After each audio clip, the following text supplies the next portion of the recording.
Veronica Hayes era dona de um império bilionário, comandava salas de reunião com um único olhar e vivia numa casa impecável, onde tudo tinha o seu lugar e o silêncio era a única constante. Mas todas as vésperas de Natal ela ficava sozinha. A mesma mesa de jantar, os mesmos copos de cristal, o mesmo vazio que o sucesso não conseguia preencher. Ela tinha construído muros tão altos que até se esqueceu de como era deixar alguém entrar. Então ouviu uma batida na porta, hesitante, quase apologética. Um homem com olhos cansados e mãos ásperas do trabalho estava à sua porta, com a filha a segurar uma caixa de madeira embrulhada em jornal. Eles moravam ao lado, disse ele, e só queriam compartilhar um pouco de alegria na véspera de Natal. Ela quase fechou a porta. Mas algo no sorriso torto da criança, algo na maneira como aquele pai lutador olhava para a filha como se ela fosse o seu mundo inteiro, quebrou algo dentro de Verônica que ela pensava ter morrido anos atrás. O que ela não sabia era que abrir a porta naquela noite iria destruir tudo. A sua vida cuidadosamente construída, a sua reputação intocável e a mentira que ela vinha contando a si mesma há 20 anos. O mundo estava prestes a descobrir que mesmo o coração mais frio podia derreter, e algumas pessoas fariam qualquer coisa para impedir isso. O vento de dezembro sacudia as janelas da casa de Veronica Hayes, mas lá dentro, tudo permanecia perfeitamente imóvel. Ela estava sentada à sua mesa de jantar, que acomodava 12 pessoas, mas que sempre tinha acomodado apenas uma, com os dedos envolvendo um copo de cristal cheio de vinho que ela mal provava. Através das janelas salientes, ela podia ver a vizinhança a transformar-se.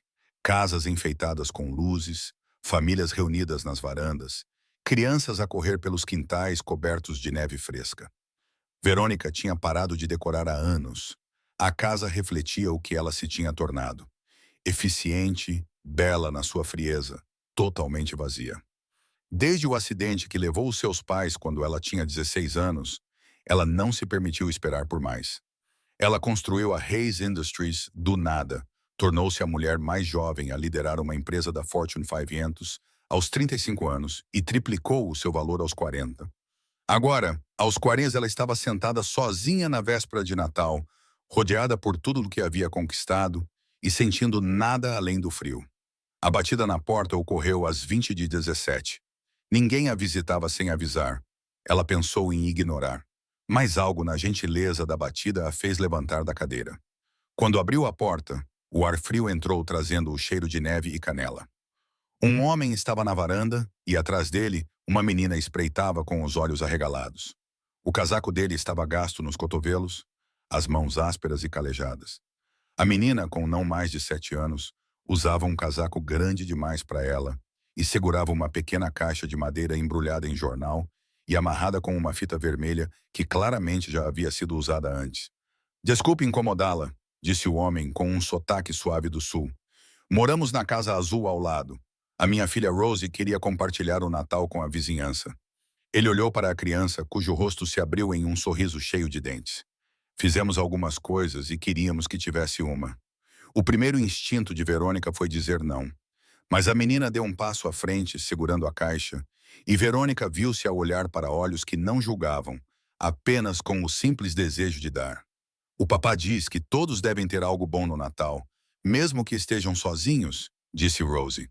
As palavras caíram como uma pedra em águas calmas. Mesmo que estejam sozinhos. Era assim tão óbvio? Isso é muito gentil, ouviu-se Verônica dizer. Pegou na caixa, sentindo o seu peso inesperado. Obrigada. O papá fez isto, anunciou Rosie orgulhosamente. Ele faz muitas coisas, disse o homem, corando ligeiramente. Não é nada de especial, apenas algo que faço no meu tempo livre. Ele olhou-a nos olhos brevemente, e nessa conexão, Verônica viu reconhecimento, não do seu sucesso nos negócios, mas da sua solidão. Feliz Natal, disse ele baixinho. Ela deveria ter fechado a porta, mas em vez disso, deu por si a chamar. Espere, não percebi o seu nome. Lucas, respondeu o homem. Lucas Bennett. E esta é a Rosie, Veronica Hayes. Ela hesitou. Gostariam de entrar? Está frio aqui fora. Lucas olhou para a filha, depois voltou a olhar para Verônica, ponderando o convite. Não queremos incomodar. Não estão a incomodar. E ao dizer isso, Verônica percebeu que era verdade. Por favor, tenha o chocolate quente. Lucas acenou com a cabeça e Rosie subiu os degraus a correr. Verônica levou-os até a cozinha, toda em mármore branco e aço inoxidável. Ela aqueceu leite e encontrou cacau em pó e tin. Em breve estavam todos acomodados na ilha da cozinha. Há quanto tempo moram aqui ao lado? Perguntou Verônica. Há cerca de 8 meses, disse Lucas. Mudamo-nos da Geórgia. Precisávamos de um novo começo depois que a minha esposa faleceu, há 2 anos. Havia uma neutralidade cuidadosa na sua voz que sugeria uma dor mantida à distância. Verônica compreendia isso intimamente. Sou mecânico na oficina do Jensen, continuou ele. Faço carpintaria como trabalho extra, principalmente móveis. Foi você que fez isso? Verônica apontou para a caixa. Rosie desembrulhou-a cuidadosamente, revelando uma caixa de madeira de cerejeira com juntas, em cauda de andorinha, e um padrão de folhas e videiras esculpido na tampa. O interior era forrado a veludo azul com pequenos compartimentos de tamanhos variados. Era linda, não era chamativa nem cara, mas feita com cuidado e amor visíveis em cada detalhe. Lucas, isto é extraordinário, disse Verônica, com a garganta apertada. A sério? A tua tem mais flores, disse Rosie. O papá disse que precisavas de algo bonito. Verônica olhou nos olhos de Lucas. Isso foi muito atencioso. Parece sempre carregar o peso do mundo, disse Lucas baixinho. Achei que talvez precisasses de algo que fosse apenas bonito, sem nenhum propósito, exceto ser bonito. A observação foi tão gentil que Verônica sentiu algo se quebrar dentro do seu peito. Este homem com quem ela nunca tinha falado havia de uma forma que ninguém mais se importava em ver. Conversaram por mais 1 hora. Rosie tagarelou sobre a segunda série e sua melhor amiga Hannah, que sabia fazer estrela. Lucas contou como trabalhava em 3 empregos para dar a Rosie uma infância que não fosse marcada pela perda. Como sua falecida esposa Rachel o fez prometer continuar espalhando magia pelo mundo.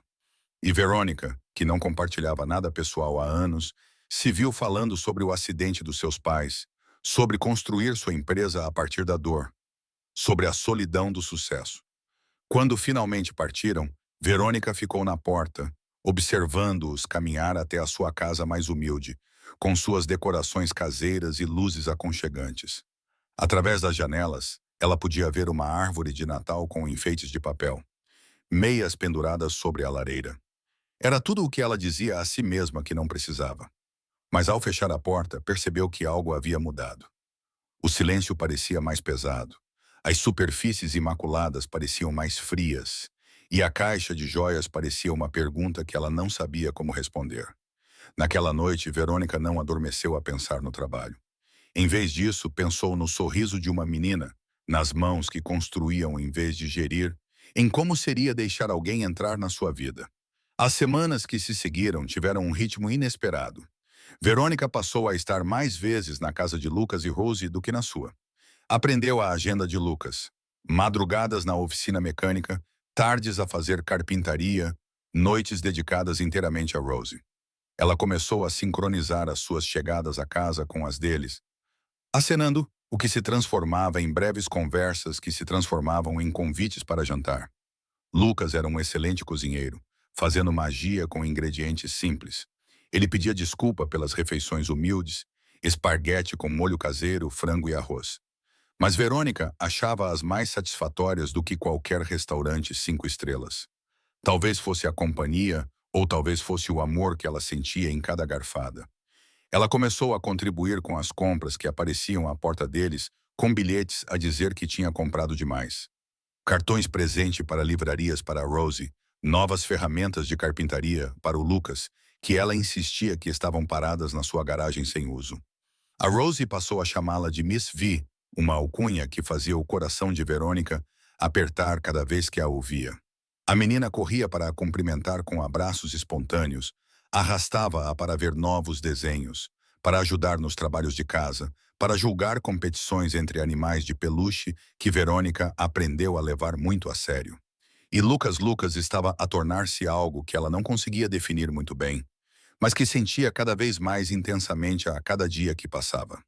As suas conversas aprofundaram-se, passando de gentilezas superficiais para discussões reais sobre sonhos adiados, erros cometidos, medos que os mantinham acordados à noite.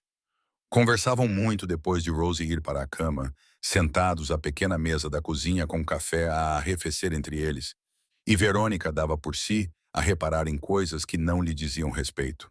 A forma como os olhos dele se enrugavam quando sorria, a força nas mãos dele quando gesticulava enquanto falava, a tranquilidade que emanava dele como uma promessa. Ela estava a apaixonar-se por ele. A percepção surgiu gradualmente, depois de repente, num momento tão comum que não deveria ter importância. Estavam na garagem dele, um espaço desorganizado, cheio de ferramentas e trabalhos em andamento. E Lucas estava a mostrar-lhe uma cadeira de balanço que estava a construir para um vizinho idoso. As mãos dele moviam-se sobre a madeira com tanta ternura, explicando o veio e como trabalhar com ele. É assim que o amor se parece, pensou Verônica. Não grandes gestos ou presentes caros, mas mãos que criam beleza a partir de matérias-primas que constroem coisas destinadas a durar. Estás a olhar, disse Lucas, olhando para cima com um sorriso divertido. Desculpa. Ela não estava nada arrependida. Estou apenas impressionada. Tens um talento verdadeiro. É apenas carpintaria, mas ele parecia satisfeito. É mais do que isso, insistiu Verônica. Ela aproximou-se, passando a mão pelo braço liso da cadeira. Você coloca tanto cuidado em tudo o que faz. Lucas pousou a lixa e virou-se para ela. Agora estavam muito próximos, próximos o suficiente para que ela pudesse ver os reflexos dourados nos olhos castanhos dele. Aprendi há muito tempo que, se você vai fazer algo, faça com todo o seu coração. Caso contrário, de que adianta? É assim que vives a tua vida? Verônica perguntou baixinho. Com todo o coração? É a única maneira que conheço. A voz dele baixou ainda mais. Mesmo quando é assustador. Mesmo quando sabes que podes perder tudo novamente. Agora estavam a falar sobre mais do que carpintaria. E ambos sabiam disso. Lucas estendeu a mão lentamente, dando-lhe tempo para se afastar, e colocou uma mecha de cabelo atrás da orelha dela. Os dedos dele permaneceram ali, gentis contra a pele dela. Verônica, disse ele, o nome dela uma pergunta, uma esperança e um medo, tudo junto. Estou com medo, ela admitiu, as palavras quase um sussurro.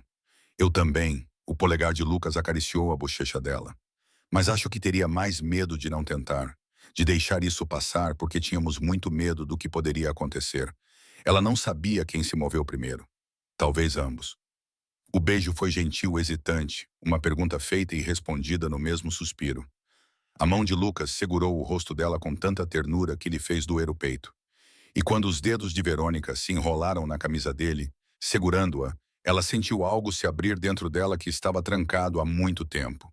Quando finalmente se separaram, ambos respirando de forma instável, Lucas descansou a testa contra a dela. Bem, disse ele, com um sorriso na voz. Aconteceu. Verônica riu.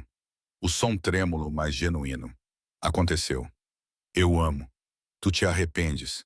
Ela afastou-se apenas o suficiente para encontrar os olhos dele. Nem um pouco. Eles foram devagar depois disso, atentos a Rosie e à natureza delicada de introduzir novas dinâmicas na vida de uma criança. Lucas conversou cuidadosamente com a filha, certificando-se de que ela entendesse que os seus sentimentos por Verônica não diminuíam o amor que ele tinha pela falecida mãe dela, que era possível honrar o passado e ainda assim buscar o futuro. Rosie, com a adaptabilidade e sabedoria que as crianças às vezes possuem, parecia entender perfeitamente. Isso significa que a Sinovete é sua namorada? Ela perguntou uma noite durante o jantar, olhando para os dois com olhos brilhantes e curiosos. Lucas olhou para Verônica, com uma expressão interrogativa. Ela acenou com a cabeça, sentindo as bochechas aquecerem. Se estiver tudo bem para ti, disse Lucas à filha. Rosie pensou seriamente nisso e depois abriu um grande sorriso. Ela pode ir à minha peça da escola na próxima semana?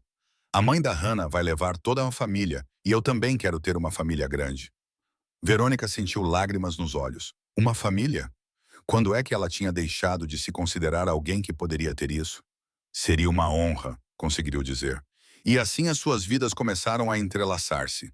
Verônica lá assistiu à peça da escola, uma produção caótica em que Rosie interpretou uma pirata entusiasmada e aplaudiu mais alto do que qualquer outra pessoa. Ela começou a guardar roupas extras na casa de Lucas, para as noites que se transformavam em festas do pijama no sofá, depois que Rosie a implorava para ficar. Aprendeu a fazer tranças no cabelo, a verificar os trabalhos de casa e a ler histórias para adormecer com todas as vozes adequadas. Lucas, por sua vez, tornou-se a sua âncora. Nos dias maus no trabalho, quando a pressão era esmagadora, ela chegava a casa e encontrava-o à sua espera na varanda com comida e um ouvido atento. Ele abraçava enquanto ela desabafava, sem nunca tentar resolver as coisas, mas simplesmente estando presente. Ele lembrava-lhe que ela era mais do que o seu trabalho, mais do que o seu sucesso. Durante 3 meses, Verônica permitiu-se acreditar que aquilo poderia durar. Acreditar que finalmente tinha encontrado algo que o universo não lhe tiraria. Ela deveria saber melhor. O fotógrafo apanhou-os no parque numa tarde de sábado no início de março. Tinha sido um daqueles dias perfeitos de primavera. Rosie implorou para ir ao parque infantil. Então eles prepararam um piquenique, sanduíches, frutas e biscoitos. Verônica finalmente tinha aprendido a assar sem queimar e passou a tarde a observar Rosie balançar e escalar. Verônica estava a empurrar Rosie no baloiço, rindo enquanto a menina gritava "Higher!" quando sentiu a mão de Lucas deslizar na sua. Foi um gesto tão simples, os dedos dele entrelaçando-se nos dela, mas fez o seu coração parar. Ela virou-se para sorrir para ele, e ele inclinou-se para beijar a sua têmpora, gentil e doce, e tão cheio de carinho. Ela não tinha visto a câmara, não tinha reparado no homem com a lente longa posicionado do outro lado do parque. Foi só na segunda-feira de manhã, quando a sua assistente bateu à porta do seu escritório com uma expressão de pânico mal contido, que Verônica percebeu o que tinha acontecido. "Precisas de ver isto", disse Patrícia, colocando o seu tablet na secretária com cuidado deliberado. A manchete gritava na página inicial do site de fofocas. Rainha do gelo derrete. CEO da Hayes Industries, vista com um namorado operário e a sua filha. Abaixo dela, uma série de fotos. Verônica e Lucas de mãos dadas, Lucas a beijar a sua têmpora, os três parecendo uma família enquanto partilhavam o seu piquenique.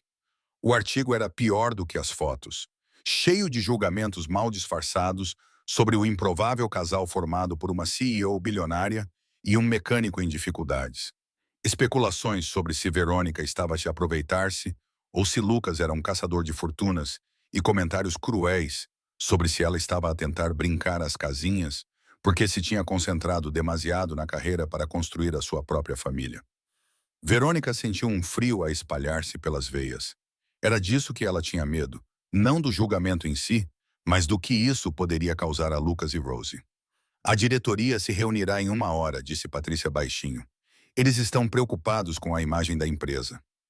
A reunião foi exatamente tão brutal quanto ela havia previsto. Os membros da diretoria, homens internos caros, que nunca tiveram que escolher entre felicidade pessoal e sucesso profissional, mostraram a ela mais artigos que surgiram da noite para o dia. As redes sociais estavam a ter um dia de festa com a história. Esta é uma distração de que a empresa não precisa. Harold Winters disse, ele era o membro mais velho do conselho. Dinheiro antigo e valores antigos. Os nossos investidores querem estabilidade, não fofoca de tabloide. A minha vida pessoal não tem nada a ver com a minha capacidade de gerir esta empresa, disse Verônica, mantendo a voz calma, exceto quando se torna pública. Margaret Chen, a diretora financeira, pelo menos teve a decência de parecer arrependida. O preço das ações caiu 2 pontos esta manhã, porque fui fotografada num parque com alguém de quem gosto, porque está envolvida com alguém cuja situação financeira pode ser vista como um risco. Harold interrompeu. O que acontecerá quando ele começar a fazer exigências? Quando ele esperar que financie o seu estilo de vida, Lucas nunca faria isso. Verônica começou, com a fúria a aumentar. Não sabes disso. Mal o conheces. Harold inclinou-se para a frente. Há 6 meses, tu nem sequer falavas com este homem. Agora estás a fazer de madrasta para o filho dele. Isso reflete-se negativamente na empresa. A discussão durou 1 hora. Finalmente, Harold apresentou o que era claramente um ultimato.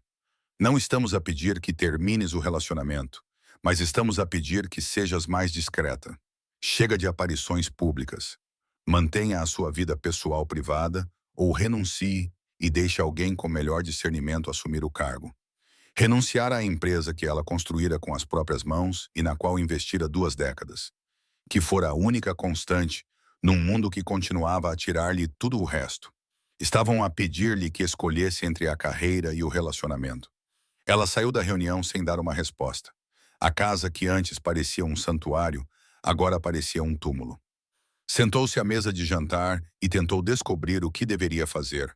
A batida na porta veio logo após o pôr do sol. Antes de abrir, ela sabia que seria Lucas. Ele estava na varanda com as mãos nos bolsos, com uma expressão cautelosa que ela nunca tinha visto antes. "Posso entrar?" perguntou ele baixinho. Ela afastou-se. Ele olhou em volta para as superfícies imaculadas e ela viu que ele percebia a distância entre os seus mundos de uma forma que nunca tinha percebido antes. "Eu vi os artigos", disse ele. O professor da Rose mencionou-os. Alguns dos outros pais estavam a comentar. "Lucas, sinto muito." As palavras saíram sem ela querer. "Eu nunca quis que isso acontecesse, que você e a Rose fossem arrastados para isso." "Eu sei." Ele passou a mão pelo cabelo, parecendo cansado de uma forma que ia além da exaustão física. "Mas, Verônica, eles estão a dizer coisas terríveis sobre mim, sobre a minha filha." Um artigo insinuava. "Eu estava a negligenciar a Rose ao deixá-la se aproximar de você. Isso é ridículo.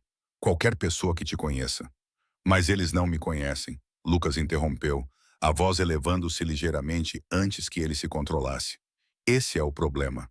Para o resto do mundo, sou apenas um tipo a tentar superar os meus limites. E a Rose, ela é apenas um adereço em alguma história sobre ti. Ela tem 7 anos. Ela não deveria ter que lidar com estranhos a criticar a sua vida." "E daí? Nós simplesmente desistimos." Verônica ouviu o desespero em sua própria voz. "Deixa eles ganharem. Não é tão simples assim." Lucas finalmente olhou nos olhos dela. E a dor que ela viu ali quase a destruiu. "Tudo o que faço, todas as escolhas que faço, tenho que pensar na Rose primeiro. É isso que significa ser pai.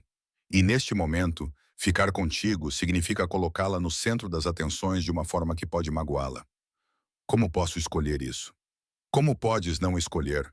Verônica respondeu. "Vais mesmo deixar o medo tomar essa decisão? Deixar o julgamento das outras pessoas determinar se podemos ser felizes?"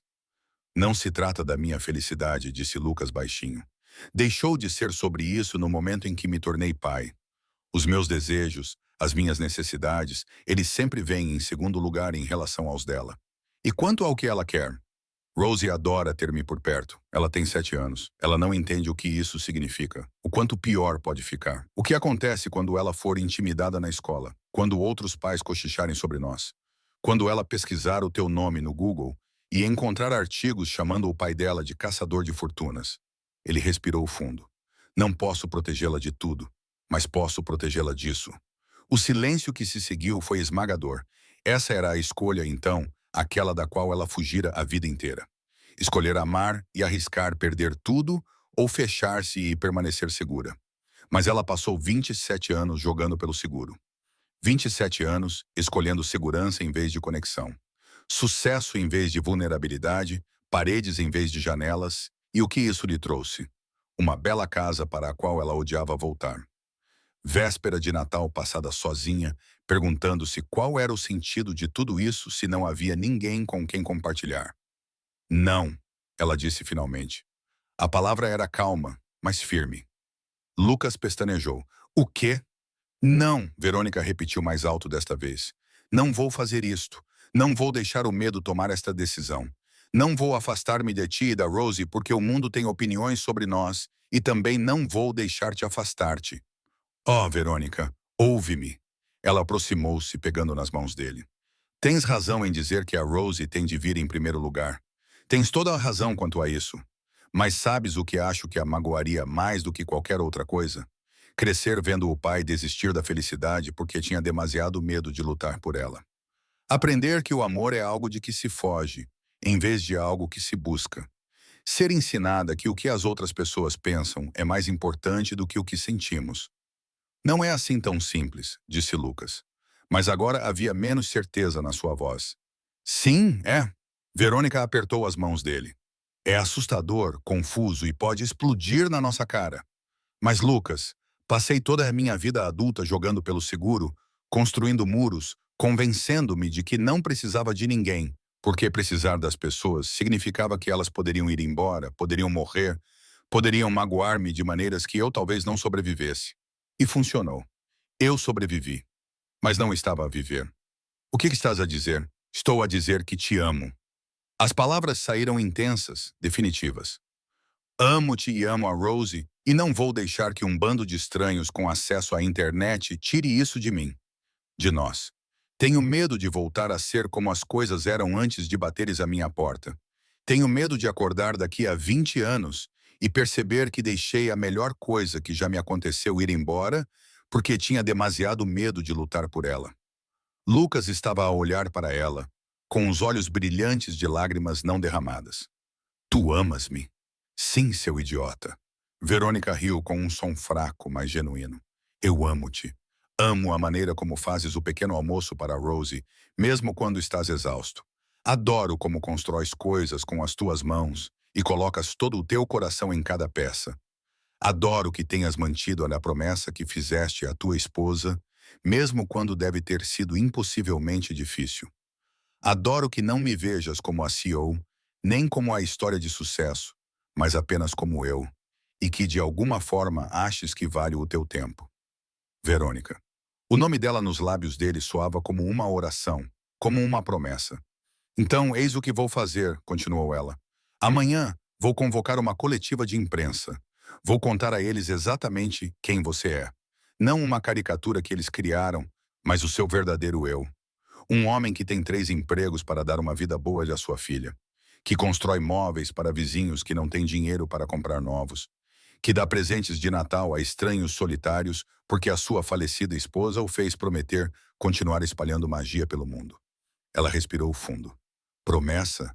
E vou dizer a eles que sim, estou apaixonada por ti e que quem tiver algum problema com isso pode falar diretamente comigo. E a tua diretoria, a tua empresa, eu cuido deles e ela cuidaria. Não vou desistir de ti, Lucas, não por eles. Não por ninguém, a menos que ela hesitasse, subitamente insegura. A menos que tu não queiras mais isso. Se realmente achas que devemos terminar, se acreditas que é o melhor para Rosie, então vou respeitar isso. Mas não tomes essa decisão por medo. Toma-a porque é realmente o que queres. Lucas ficou paralisado por um longo momento. Então, finalmente ele se moveu. As suas mãos subiram para emoldurar o rosto dela, gentis apesar dos calos. E quando ele a beijou, o sabor era de sal, esperança e segundas oportunidades. Não quero terminar isto, sussurrou ele contra os lábios dela. Meu Deus, Verônica, não quero terminar isto. Só tenho tanto medo de errar. Não estás a falhar com ela. Verônica afastou-se apenas o suficiente para olhar nos olhos dele. Estás a mostrar-lhe o que é ser corajosa. Escolher o amor, mesmo quando é difícil. Esse é o melhor presente que podes dar a ela. E se piorar? Então lidaremos com isso juntos. Ela enfatizou a última palavra. Não precisas mais fazer isso sozinho, Lucas. É isso que isso significa. O que quer que aconteça, enfrentaremos como uma equipa. Ela sentiu o momento em que ele se rendeu, a tensão saindo de seus ombros enquanto ele a puxava para perto. Também te amo, disse Lucas. Caso não tenha ficado claro, amo-te tanto que isso me assusta.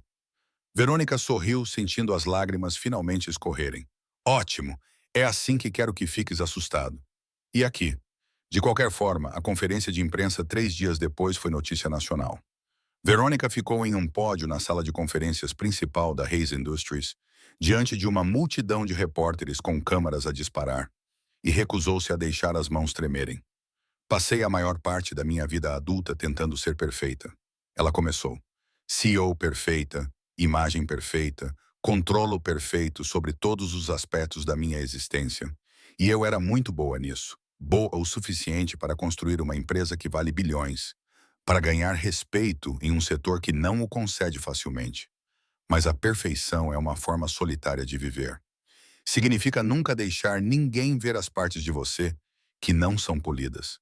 Nunca admitir que você pode precisar de algo que não pode proporcionar a si mesma. Ela fez uma pausa, deixando as palavras assentarem. Então Lucas Bennett bateu à minha porta na véspera de Natal com a sua filha e um presente feito à mão. E tudo o que eu pensava saber sobre força foi desafiado. Porque a verdadeira força não é recusar-se a precisar de alguém. É admitir que precisa e escolher ser vulnerável mesmo assim. É um pai solteiro a trabalhar em 3 empregos para dar uma boa vida à sua filha, enquanto ainda encontra tempo para dar presentes a vizinhos solitários. É uma menina de 7 anos que consegue olhar para um estranho e ver alguém que precisa de gentileza. É escolher amar após a perda, ter esperança após o desgosto. A sala estava em silêncio agora, todos os repórteres inclinados para a frente. Então, sim, estou num relacionamento com Lucas Bennett. Ele é mecânico e carpinteiro, viúvo e pai solteiro, e o melhor homem que já conheci. Não, ele não é rico nem famoso. Ele é gentil, trabalhador, dedicado à sua filha de uma forma que me inspira todos os dias a ser melhor do que eu era. E eu amo. As perguntas surgiram, mas Verônica levantou a mão. Não estou aqui para debater a validade do meu relacionamento ou justificar as minhas escolhas para pessoas que não me conhecem. Estou aqui para estabelecer um limite. A minha vida pessoal não é propriedade pública. Lucas e a sua filha não são personagens de uma história para o vosso entretenimento. São pessoas reais que merecem privacidade e respeito. Menina Reis, e quanto às preocupações de que o seu relacionamento represente um conflito de interesses? Um repórter na primeira fila levantou-se. Não há conflito de interesses, disse Verônica com firmeza. Lucas não tem qualquer envolvimento na minha empresa, nenhum interesse financeiro no seu sucesso e nenhum interesse em nada, exceto construir uma vida comigo. E quanto às preocupações do conselho? Verônica permitiu-se um pequeno sorriso. O conselho trabalha para mim, não o contrário. Eu fundei a Hayes Industries. Construí-a do zero e continuarei a liderá-la. Ao mesmo tempo que tenho uma vida pessoal, porque sou um ser humano, não um robô corporativo. Se o conselho não consegue aceitar isso, eles podem procurar outro emprego. Ela respondeu a mais algumas perguntas antes de encerrar a conferência e sair com a cabeça erguida. O seu telemóvel vibrou com uma mensagem de Lucas. Nós assistimos. Rosie diz: Você foi mais corajosa do que qualquer super-herói. Concordo. Amo-te. As consequências foram intensas, mas controláveis. As redes sociais explodiram com opiniões. Artigos de reflexão apareceram. E sim, o preço das ações sofreu outro golpe, mas estabilizou após uma semana. E quando os lucros trimestrais vieram mais fortes do que o previsto, até Harold Winters teve de admitir com relutância que a sua vida pessoal não tinha destruído a empresa. Mais importante ainda, o frenesi da mídia acabou por acalmar. Surgiram histórias melhores. Lucas e Rosie aprenderam a lidar com os fotógrafos ocasionais. E Verônica aprendeu a estabelecer limites com o trabalho, saindo em horários razoáveis, tirando os fins de semana de folga, lembrando-se de que a vida existia fora das salas de conferência. Não era perfeito. Ainda havia dias difíceis, mas eles superaram isso juntos, aprendendo a comunicar-se, a confiar que o que tinham era mais forte do que quaisquer forças externas que tentassem separá-los. Na véspera de Natal seguinte, exatamente um ano depois de Lucas e Rosie terem batido à porta dela, Verônica estava na cozinha deles, agora a cozinha deles. Desde que Lucas e Rosie se mudaram oficialmente há 3 meses, observavam a neve cair enquanto o cheiro de biscoitos enchia o ar. Biscoitos de verdade desta vez, feitos com a receita da falecida esposa de Lucas. A casa parecia diferente. Onde antes havia superfícies imaculadas, agora havia desenhos de Rosie no frigorífico, ferramentas de Lucas na oficina convertida na garagem, fotos de família espalhadas por toda a parte. A mesa de jantar recebia regularmente amigos e vizinhos. O silêncio tinha sido substituído por risos, música e os sons reconfortantes de pessoas realmente vivendo. A menina viu Rosie entrou a correr, vestindo o seu novo vestido de festa. Posso abrir a porta quando as pessoas chegarem? Claro, querida. Verônica inclinou-se para beijar o topo da sua cabeça, maravilhada com o quão natural aquele gesto se tinha tornado. Lucas apareceu na porta, bonito com a camisola verde que ela lhe tinha comprado. Quando ele sorriu para ela, Verônica sentiu a mesma emoção que sentira naquela primeira noite. Está tudo pronto? Perguntou ele, passando os braços pela cintura dela por trás. Quase. Verônica encostou-se nele. Tenha certeza de que está bem com isto? Ter todas estas pessoas aqui? A ideia foi minha, lembra-se? Lucas deu-lhe um beijo na têmpora. Você queria uma noite tranquila e eu convencia de que devíamos dar uma festa. Era verdade. Lucas tinha sugerido organizar uma reunião na véspera de Natal, convidando vizinhos, amigos e colegas. Ele queria recriar aquele sentimento de comunidade que o levou a bater as portas há um ano. A campainha tocou e Rose correu para atender. Lucas virou Verônica nos seus braços. O que foi? Perguntou ela. Só estava a pensar no ano passado, como tudo era diferente, como estávamos assustados. E agora ainda estou assustado, admitiu Lucas com um sorriso torto. Com medo de acordar e descobrir que tudo isto foi um sonho. Com medo de não merecer ser tão feliz. Verônica silenciou-o com um beijo. Nós merecemos isto. Tudo isto. A felicidade, o medo, a realidade confusa, complicada e bela de construir uma vida juntos. Nós merecemos, Lucas. Sim, ele concordou. Estou a começar a acreditar nisso. À medida que a noite avançava, Verônica movia-se pelas salas cheias de vida, conversas e risos. Ela ajudou a servir comida, reabasteceu bebidas, apresentou pessoas de diferentes partes da vida deles e maravilhou-se com o quão natural tudo parecia. Aquilo era uma comunidade, não uma rede de contactos transacional, mas uma conexão real entre pessoas que se importavam genuinamente umas com as outras. Mais tarde, depois de a maioria dos convidados ter partido, reuniram-se à volta da lareira. Rosie, cansada, mas feliz, enrolou-se entre eles enquanto alguém tocava guitarra e todos cantavam canções de Natal. Verônica deu por si a juntar-se a eles, a sua voz a misturar-se com a de Lucas e com a contribuição entusiasta de Ross.